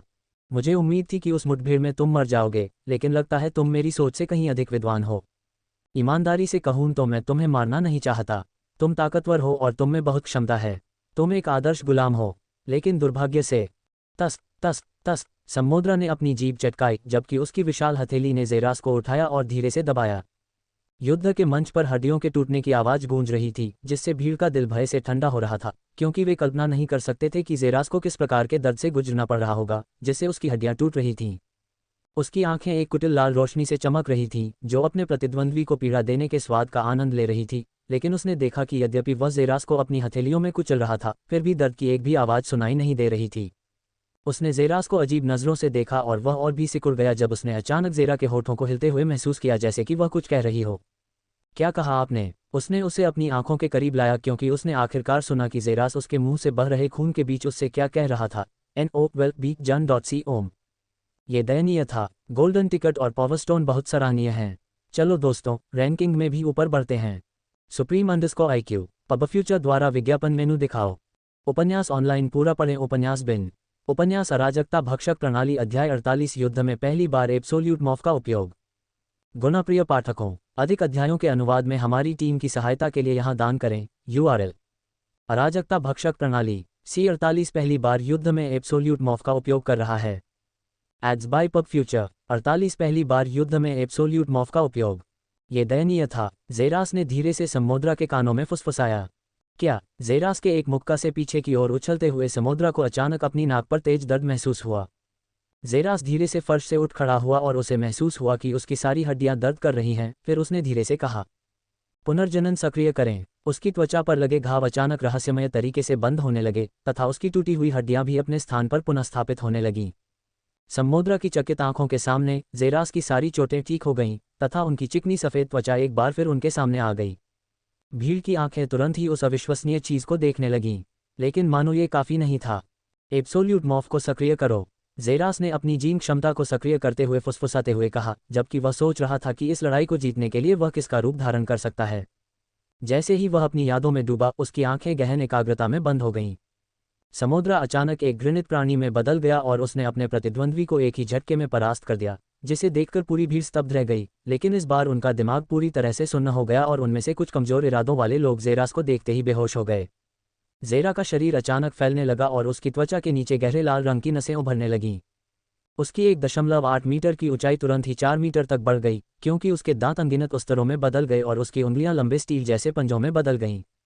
Ads by pub future. जैसे ही मन उसके पूरे शरीर में प्रवाहित हुआ, उसकी नाभि के नीचे एक शक्तिशाली प्रकाश के साथ उसका मन केंद्र भड़क उठा और उसे ऊर्जा प्रदान करने लगा, जिससे उसका नया रूप और अधिक मजबूत हो गया। उसके चेहरे पर एक उपहासपूर्ण मुस्कुराहट थी। उसकी गहरी अथाह आंखें समुद्रा की ओर देख रही थीं, जो पूरी तरह से स्तब्ध खड़ी थी। आप नहीं, आप क्या हैं? समुद्रा ने अपने सामने खड़ी नई आकृति को देखते हुए पूछा, जो हर तरह से बिल्कुल उसकी तरह दिख रही थी। मैं तुम्हारा पिता हूँ, ज़ेरास ने मन ही मन ठंडे स्वर में आदेश देते हुए कहा। डैश सक्रिय करें। एक जोरदार धमाके के साथ जिसने पूरे मंच को हिला दिया, हवा में तुरंत विस्फोट हो गया और ज़ेरास जहां खड़ा था वहां से गायब हो गया। अगले ही सेकंड में समुद्रा के पीछे दिखाई दिया। उसका त्रिशूल आगे की ओर घुस गया और समुद्रा ने हमले को रोकने के लिए अपने त्रिशूल को उसके पीछे पटक दिया। वह तुरंत 3 कदम पीछे हट गया और अपने शरीर को नष्ट करने वाली शक्ति को निष्क्रिय कर दिया। लेकिन ज़ेरास ने उसे एक पल भी आराम करने का मौका नहीं दिया, क्योंकि वह लगातार युद्ध मंच के चारों ओर घूमता रहा और समुद्रा को भयानक क्षति पहुंचाता रहा। डैश के सक्रिय होने और उसके मनकोर के क्रियान्वयन के साथ वह न केवल अधिक शक्तिशाली था, बल्कि अब समुद्रा से भी अधिक तेज था, जिससे उसे हर सेकंड पीछे हटना पड़ रहा था।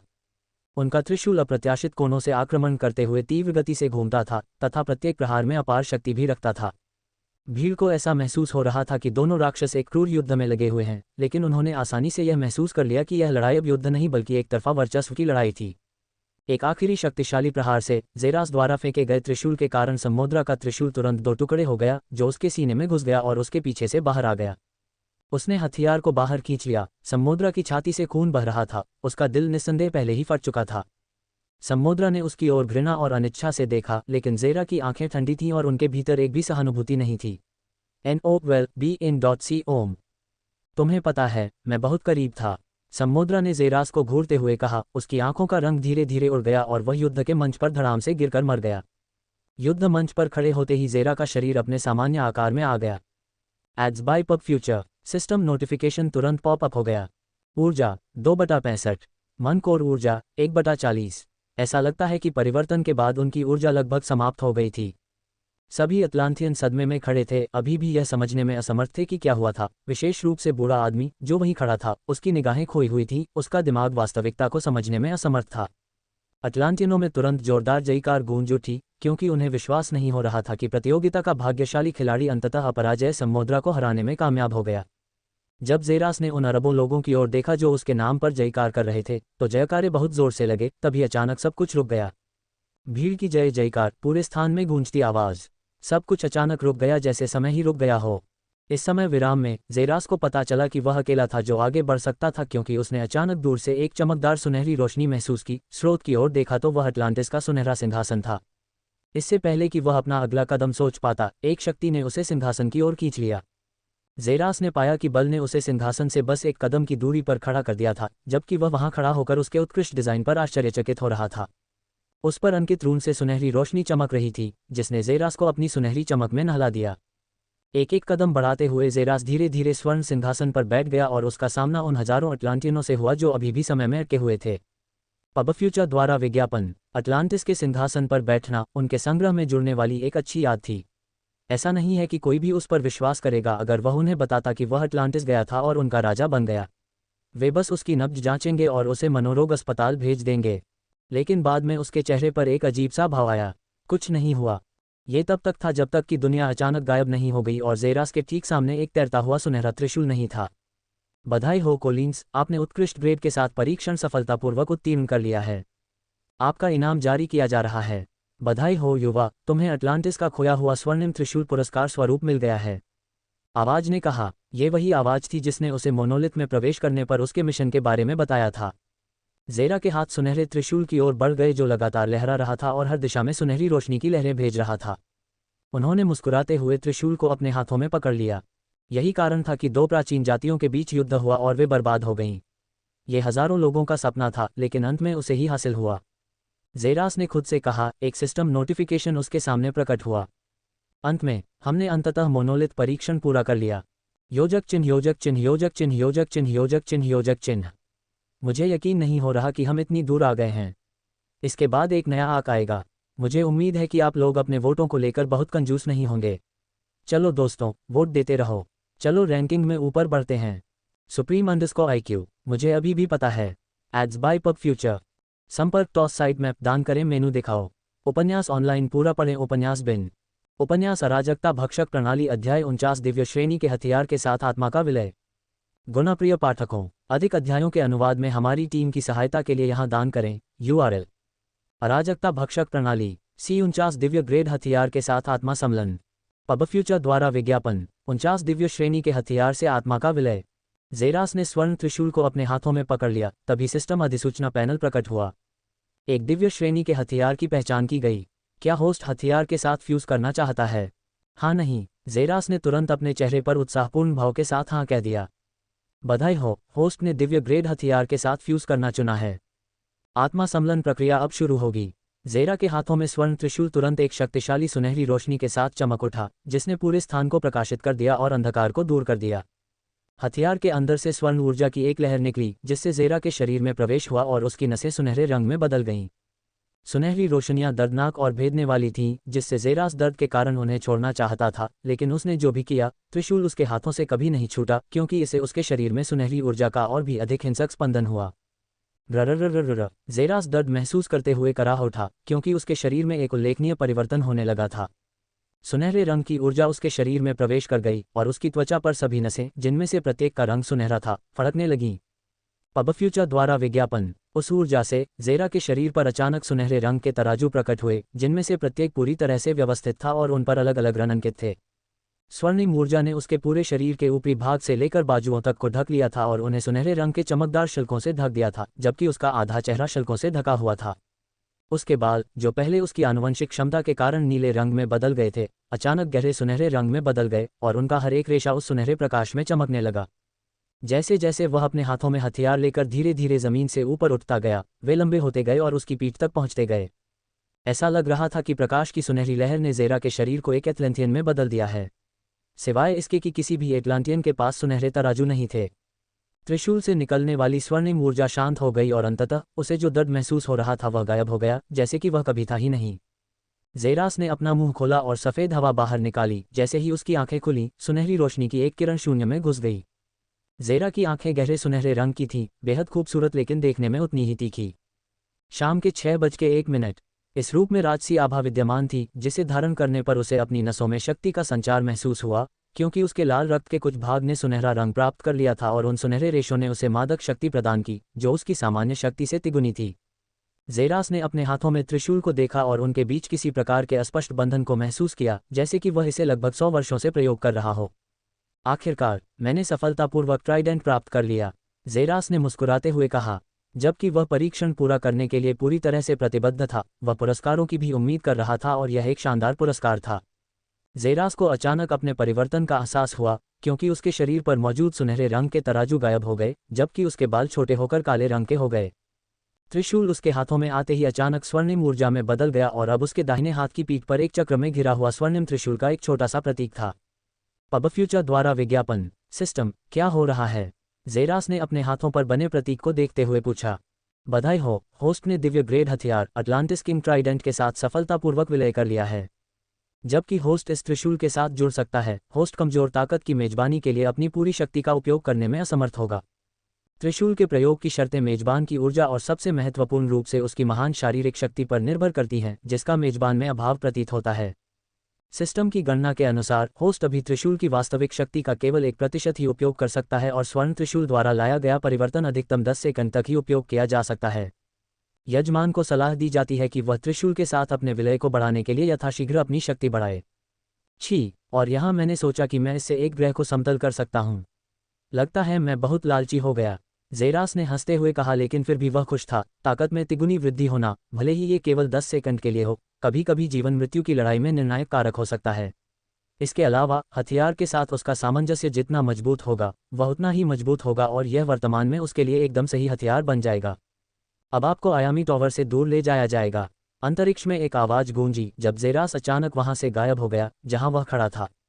योजक चिन्ह योजक चिन्ह योजक चिन्ह योजक चिन्ह योजक चिन्ह योजक चिन्ह। वापस टावर पर एआई के 3 कर्मचारी वहां खड़े होकर टावर की ओर देखते देखे जा सकते थे।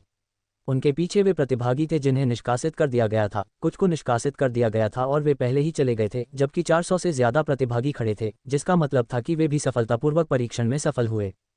लेकिन तीनों प्रशिक्षकों ने टावर पर चमकती रोशनी की किरण को देखा, जिससे पता चला कि अभी भी वहां कोई ऐसा व्यक्ति है जिसने अपना परीक्षण पूरा नहीं किया है। ये कहना होगा कि सभी प्रतिभागियों ने लगभग 4 घंटे पहले ही अपना परीक्षण समाप्त कर लिया था, फिर भी इस व्यक्ति ने दिखाया कि वह अभी भी परीक्षण ले रहा था, जिससे लोगों में ये जानने की उत्सुकता पैदा हो गई कि यह कौन हो सकता है।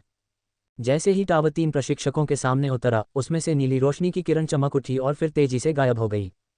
पब फ्यूचर द्वारा विज्ञापन। उसकी जगह एक काले बालों वाला युवक खड़ा था। उसने धीरे धीरे अपनी आंखें खोली और तीनों प्रशिक्षकों तथा प्रतिभागियों को उत्सुकता से घूरने लगा, जो सभी अजीब भाव से उसकी ओर देख रहे थे। ऐसा लग रहा था कि युवक का दिमाग खराब हो गया है, लेकिन जैसे ही वह बाहर चिल्लाया, उसका दिमाग तुरंत वास्तविकता के करीब आ गया। मैं वापस आ गया हूँ। जेरास ने अपने चारों ओर देखा, उसका दिमाग अंतरिक्ष में फेंके जाने से उलझन में था, लेकिन उसने धीरे धीरे खुद को नियंत्रित किया क्योंकि वह जानता था कि वह मैदान से बाहर आ गया है। वह महसूस कर सकता था कि प्रतिभागी उसकी ओर जांच की दृष्टि से देख रहे थे, जबकि ये प्रशिक्षक उसकी ओर ऐसे देख रहे थे मानो वे अपनी निगाहों से उसकी त्वचा में छेद कर देना चाहते हों। जेरास ने डर के मारे थूक निगल लिया, क्योंकि उसने देखा कि सभी लोग उसे भूखे भेड़िए की तरह देख रहे थे और सोच रहा था कि क्या उसने अनजाने में कुछ बता दिया है। लेकिन जैसे ही ये प्रशिक्षकों ने अपनी नज़रें दूसरी ओर मोड़ ली, उन्होंने गहरी सांस ली। आप में से जो लोग सफलतापूर्वक ट्रेल में भाग लेने और पास होने में सफल रहे, उन्हें बधाई। आप सभी स्वतः ही ये में शामिल हो गए हैं। ये प्रशिक्षक, जो कि लाल रंग के बालों वाला एक मध्यम आयु वर्ग का व्यक्ति है, ने कहा, जबकि सभी प्रतिभागियों के होठों पर मुस्कान थी। अब ये में आपके भाग्य और पदानुक्रम का निर्धारण कौन करेगा? Dimensional tower point ranking. Tower पर अचानक नीली रोशनी चमक उठी और एक स्क्रीन बन गई, जिस पर शीर्ष 100 से लेकर नाम दिखाई देने लगे। उपन्यास के लिए वोटिंग जारी रखना न भूलें। 200 पावर स्टोन्स इक्वल्स जोड़ 4 अतिरिक्त अध्याय। 100 गोल्डन टिकट इक्वल्स जोड़ 5 अतिरिक्त अध्याय। एक उपहार इक्वल्स जोड़ 1 अध्याय। सप्ताह के रविवार को सभी जानकारी अद्यतन की जाएगी। महत्वपूर्ण नोट, जो लोग दूसरों से पहले पढ़ना चाहते हैं उनके लिए विशेषाधिकार वाले अध्याय प्रकाशित हो चुके हैं। सभी सहयोगों की बहुत सराहना की जाती है। धन्यवाद। supreme_IQ। पब फ्यूचर द्वारा विज्ञापन। संपर्क टॉस साइट मैप दान करें। मेनू दिखाओ। उपन्यास ऑनलाइन पूरा पढ़ें। उपन्यास बिन। उपन्यास अराजकता भक्षक प्रणाली अध्याय 50 आयामी टावर रैंकिंग, भीड़ को चौंका देना। गुणप्रिय पाठकों, अधिक अध्यायों के अनुवाद में हमारी टीम की सहायता के लिए यहाँ दान करें। URL: अराजकता भक्षक प्रणाली, C50 आयामी टावर रैंकिंग, भीड़ को चौंका देने वाली। पब फ्यूचर द्वारा विज्ञापन। 50 आयामी टावर रैंकिंग, भीड़ को चौंका देने वाली। टावर पर अचानक नीली रोशनी चमक उठी और एक स्क्रीन बन गई, जिस पर शीर्ष 100 से लेकर नाम दिखाई देने लगे। जेरास ने उन अनगिनत नामों की सूची देखी जो होलोग्राफिक छवियों पर दिखाई देने लगे थे और 2 स्तंभों में विभाजित थे। नाम और अंक परीक्षण से प्राप्त अंक मुद्रा की तरह काम करेंगे, जिनका उपयोग ये में किया जाएगा। होलोग्राफिक में नाम शीघ्र ही प्रकट हो गए क्योंकि स्तर 100 में 2 अंक थे, तथा उसके बाद के नामों में यह अंक 2 गुना हो गया। ये स्तर 21 तक जारी रहा, जिसमें प्रतिभागी के अंक 158 तक पहुंच गए, लेकिन स्तर 20 से शुरू होकर अंक एक बार फिर बदल गए। लेवल 20 के प्रतिभागियों के 160 अंक के स्थान पर उसके 165 अंक थे, उसके अंक में अतिरिक्त 5 अंक की वृद्धि की गई। ये लेवल 11 तक जारी रहा, जिसमें 210 अंक थे। लेवल 10 में 220 अंक थे, जो सीधे तौर पर अतिरिक्त 10 अंक बनाता है। स्तर 10 से शुरू करके उनके नामों को पूर्व नामों की तुलना में नीले अक्षरों में मोटा कर दिया गया तथा उनकी जातियों को दर्शाने वाला एक नया कॉलम प्रदर्शित किया गया। 10. Linda Zilsky greater than Kryptonian race greater than 220 अंक। 9. Triton Elvianor greater than Elvian race greater than 230 अंक। 8. Zimberly Rock greater than titan race greater than 240 अंक। 7. Zumba Mumba greater than Joker race greater than 250 अंक। Pub future द्वारा विज्ञापन। 6. गया शिरोन greater than मानव जाति greater then 260 अंक। 6ठे स्थान पर नाम देखकर जेरा के चेहरे पर मुस्कान आ गई। ये कमांडर शिरोन की पोती गया थी। वह 9वीं रैंकिंग पर अंकित उस नाम से भी परिचित थे जो एल्वियन लड़का था, जिससे उनकी मुलाकात मुकदमा शुरू होने से पहले हुई थी। शीर्ष 5 प्रतिभागियों से शुरू करके उनके नाम बदल दिए गए तथा उन्हें लाल रंग से रंग दिया गया। 5. लिलिथ मिरियम ग्रेटर दैन मानव जाति ग्रेटर दैन 280 अंक। 4. Elbris Titanic greater than diamond race greater than 300 अंक। 3. Vonek Roosevelt greater than dragon race greater than 320 अंक। 2. Quinn void space greater than मानव जाति ग्रेटर दैन 340 अंक। जेरास ने गहरी सांस ली क्योंकि वह घबराया हुआ था। उसने रैंकिंग की शुरुआत से अपना नाम कभी नहीं देखा था। निश्चित रूप से उसने ट्रायल में अच्छा प्रदर्शन किया था। वह कम से कम इतना तो कह सकता था और कम से कम शीर्ष 20 में रैंक करने में सक्षम होना चाहिए। NO12BIN.C एक जेरास सेलेस्ट्रिया ग्रेटर दैन मानव जाति ग्रेटर दैन 400 अंक। टॉवर से आने वाली सुनहरी रोशनी ने जेरास को रोशन कर दिया, जिससे सभी प्रतिभागी उसकी ओर देखने लगे। प्रशिक्षक की निगाहें मानो उसमें छेद कर देना चाहती थीं, जिसके कारण जेरास थूक निगल रहा था और मन ही मन कोस रहा था। लानत है टावर पर, लेकिन अनजाने में ही उसकी पीठ और भी सीधी हो गई, जबकि उसे दिखावा करना पसंद नहीं था। ऐसा लगता था कि उसका शरीर इसके लिए लालायित था। उसके सामने एक सिस्टम नोटिफिकेशन आया, लेकिन जेरास ने अपना ध्यान हटाने की हिम्मत नहीं की। पबफ्यूचर द्वारा विज्ञापन। वह महसूस कर सकता था कि शीर्ष 10 लोगों की निगाहें लगभग आग की लपटों में जल रही थीं, क्योंकि वे उसे उत्सुकता से देख रहे थे और सोच रहे थे कि आखिर वह कौन सा रहस्य छुपा रहा है। वह न केवल टावर से बाहर निकलने वाला आखिरी व्यक्ति था, बल्कि वह रैंकिंग में भी पहले स्थान पर था। जेरास ने खुद से बुदबुदाते हुए हस्ताक्षर किए। ऐसा लगता है कि भाग्य ने EIA में मेरे लिए शांतिपूर्ण जीवन की कल्पना नहीं की थी। अंततः सुनहरी रोशनी ने अपना काम कर दिया और वह धीरे धीरे जेरास से फैलकर वापस टावर में प्रवेश कर गई। तो अब हमारे पास शीर्ष 100 की रैंकिंग है। मुझे पता है कि आप में से अधिकांश सोच रहे होंगे कि इसका क्या उपयोग है, लेकिन जब आप EIA अकादमी में पहुंचेंगे तो आपको समझ में आ जाएगा कि आपकी रैंकिंग कितनी महत्वपूर्ण है। लाल बालों वाले प्रशिक्षक ने चेहरे पर मुस्कुराहट के साथ कहा। इस परीक्षण के पूरा होने के साथ अब समय आ गया है कि हम EIA प्रशिक्षण बेस के लिए प्रस्थान करें। उस व्यक्ति ने अपनी घड़ी पर टैप करते हुए कहा, जिससे एक विशाल अंतरिक्ष यान ऊपर से धीरे धीरे नीचे उतरता हुआ दिखाई दिया। इसके शरीर पर गहरे लाल रंग से 3 बड़े शब्द लिखे थे, EIA। जैसे ही दरवाजा खुला, तीनों प्रशिक्षक तुरंत ही कमरे में प्रवेश कर गए, जिससे सभी 400 प्रतिभागी अंदर घुस गए। जेरास धीरे धीरे अंतरिक्ष यान में प्रवेश कर गया और उसके सामने एक विशाल हॉल था जिसमें हजारों की संख्या में अलग अलग सीटें थीं। EIA तक ड्राइव करने में 5 घंटे लगते हैं, इसलिए इस समय सबसे अच्छी बात यह है कि अपने दोस्तों से मिल लें। आप सभी जल्द ही पड़ोसी बन जाएंगे, आप जानते ही होंगे। पूरे हॉल में स्पीकर से एक आवाज़ गूंजी, जो प्रशिक्षकों की थी। जेरा की नज़रें विशाल हॉल में इधर उधर घूम रही थीं और उसकी नज़र में इंसान और एलियन सभी अजनबी थे। उसे दूसरों से संवाद करना नहीं आता था, इसलिए उसने किसी से संपर्क करने की कोशिश भी नहीं की। एक सीट की ओर बढ़ते हुए जेरास वहां आ पहुंचा। जैसे ही वह बैठा, वह जल्दी से अपने सिस्टम नोटिफिकेशन की जांच करना चाहता था। यूहू! जैसे ही उसने अपना सिर घुमाया, पीछे से एक आवाज़ गूंजी, लेकिन उसे कोई दिखाई नहीं दिया। जेरास ने अपने पीछे देखा, लेकिन वहां कुछ न देखकर उसने अपना ध्यान दूसरी ओर मोड़ लिया और उसकी आंखों के ठीक सामने एक सफ़ेद चेहरे वाला लड़का, जिसकी आंखों पर पट्टी बंधी हुई थी, उसके सामने सिर्फ 1 इंच की दूरी पर दिखाई दिया। जेरास अनायास ही आश्चर्यचकित होकर पीछे हट गया और अपने सामने खड़े लड़के को देखने लगा। पबफ्यूचर द्वारा विज्ञापन। उसके बाल चांदी के रंग के थे, उसका चेहरा इतना सुंदर था कि वे स्त्रीलिंग को परेशान कर रहे थे। लेकिन जेरास को सबसे अधिक आश्चर्य उस लड़के की आंखों पर लगी सफ़ेद पट्टी से हुआ, जैसे वह अंधा हो। लेकिन अजीब बात यह थी कि वह जेरास के सामने बिना किसी छड़ी के आया था। आह! मेरी खूबसूरती से एक और को झटका लगा, लड़के ने बेशर्मी से चेहरा बनाकर कहा, जैसे वह अपनी खूबसूरती से थक गया हो। मुझे किसी बात से कोई परेशानी नहीं है, जेरास ने उस बेशर्म आदमी की ओर आंखें घुमाते हुए कहा। अरे हाँ, मैं तो बस इस बात से हैरान हूं कि तुमने आंखों पर पट्टी क्यों बांध रखी है। क्या तुम नहीं देख सकते कि तुम इस हॉल में सबसे अजीब हो? जेरास ने लड़के की ओर देखते हुए कहा। छी, आप गलत हो सकते हैं, लड़के ने हॉल में चारों ओर देखते हुए कहा। जेरास के पास कुर्सी पर बैठने से पहले उसकी नज़र कुछ व्यक्तियों पर रुकी। मैं महसूस कर सकता हूं कि हमारे बीच कोई स्वर्गीय बंधन है भाई, इसलिए अनंत महान परिपूर्णता में मैं तुम्हें कुछ सलाह दूंगा। लड़के की आंखें इधर उधर घूम गईं, मानो उसे डर हो कि कोई चुपके से उन पर नजर रख रहा हो। फिर जेरा के कानों पर नजर पड़ी।